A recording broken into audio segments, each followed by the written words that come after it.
ஸ்ரீமதி ராமானுஜாய நமः. வசுதேவசுதம் தேவம் கம்சசாணூரமர்தனம் தேவகீ பரமானந்தம் கிருஷ்ணம் வந்தே ஜகத்குரும். சர்வோபனிஷதோ காவः தோக்தா கோபாலநந்தனः பார்த்தோ வத்சः சுதீர்போக்தா துக்தம் கீதாமிருதம் மஹத். ஏகம் சாஸ்திரம் தேவகீ புத்திரகீதம் एको देवो देवकी पुत्र एव एको मन्त्रस्तस्य नामानि यानि कर्माप्येकं तस्य देवस्य सेवा. பகவத்கீதா உலகம் எல்லாத்துலேயும் பிரசித்தமாக ரொம்ப ஃபேமஸாக இருக்கக்கூடிய சனாதன தர்மத்தின் பொக்கிஷம் பகவத்கீதா. இந்த பகவத்கீதாவை நம்ம இன்றைக்கி ஃபாஸ்ட் மூவிங் வேர்ல்டு ரொம்ப வேகமாக ஓடிட்டுருக்கோம். அவசர இந்த வாழ்க்கையில் தினம் ஒரு 5 இல்லை 10 நிமிஷத்தில் நம்ம கொஞ்சம் கொஞ்சமாக தெரிஞ்சுக்க போகிற இந்த சீரீஸ் தான் நாள்தோறும் பகவத்கீதா. ஏன் பகவத்கீதா? வை பகவத்கீதா? இப்போ நம்ம ஹிந்து தர்மத்தில், சனாதன தர்மத்தில் எவ்வளவோ புராணங்கள், இதிகாசங்கள்லாம் இருக்குது. ராமாயணம், மகாபாரதம், எவ்வளவோ புராணங்கள் இல்லையா?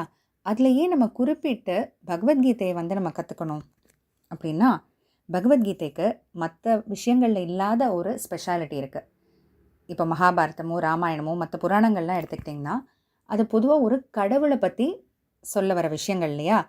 பகவத்கீதை மட்டும்தான் பகவானை பற்றியும் சொல்லுது, பகவானே சொல்லக்கூடியது பகவத்கீதா. அதில் பகவானை பற்றியும் சொல்லியிருக்கு, ஆனால் அந்த பகவத்கீதையை சொன்னதே பகவான் தான் அப்படின்ற அந்த ஸ்பெஷாலிட்டி பகவத்கீதைக்கு மட்டும்தாங்க.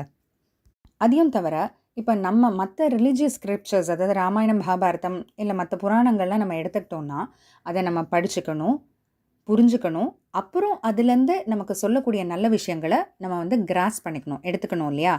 பகவான் யோசிச்சாரு, அவ்வளோ கஷ்டம்லாம் நமக்கு எதுக்கு கொடுக்கணும் அப்படின்னு சொல்லிட்டு நம்ம மேலே இருக்கிற கருணைனால் பகவான் அதை நீட்டாக ஒரு புக்கு மாதிரி அலைன் பண்ணி போட்டுட்டாரு பகவத்கீதைன்னு.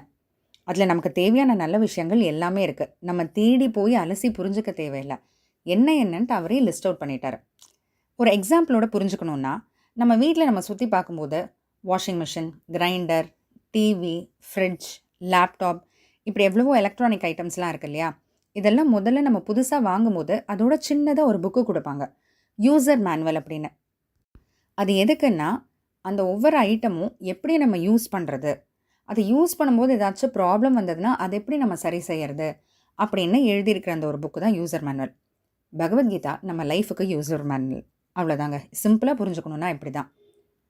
நமக்கு லைஃப்பில் நம்ம எப்படி வாழணும், நம்மளுடைய வாழ்க்கையை எப்படி வாழணும், அந்த வாழும்போது நிறைய பிரச்சனைகள் வரும், வராதுன்னு பகவான் சொல்லவே மாட்டார். நான் சொல்கிறபடி செய், பிரச்சனை வராதுன்னு சொல்ல மாட்டார். நான் சொல்கிறபடி செய், பிரச்சனைகள் வந்தால் அதுக்கு என்ன செய்யணும்னு சொல்லியிருப்பார். நான் சொல்கிறத ஃபாலோ பண்ணும்போது தடங்கள் வந்தால் அதை எப்படி ரிமூவ் பண்ணணும்னு சொல்லியிருப்பார். அதுதான் பகவத்கீதா.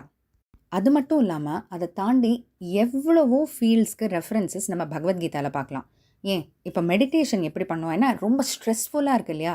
எந்த ஃபீல்டு போனாலும் எல்லாரும் ஸ்ட்ரெஸ்ன்னு சொல்கிறாங்க. ஒரு ஸ்டூடெண்ட் எடுத்தாலும் ஸ்ட்ரெஸ், டாக்டர்னாலும் ஸ்ட்ரெஸ், ப்ரொஃபஸர்னாலும் ஸ்ட்ரெஸ், ஐடினாலும் ஸ்ட்ரெஸ், எல்லா இடத்துலையும் ஸ்ட்ரெஸ் இருக்குது. அப்போ அதுக்கு என்ன பண்ணணும்? மெடிடேஷன். அந்த மெடிடேஷனில் தியானம் எப்படி பண்ணுறது பகவான் சொல்லியிருக்கார். நம்ம ஹெல்த் ரொம்ப முக்கியம் இல்லையா? சுவர் இருந்தால் தான் சித்திரம் வரைய முடியும்னு சொல்லுவாங்க.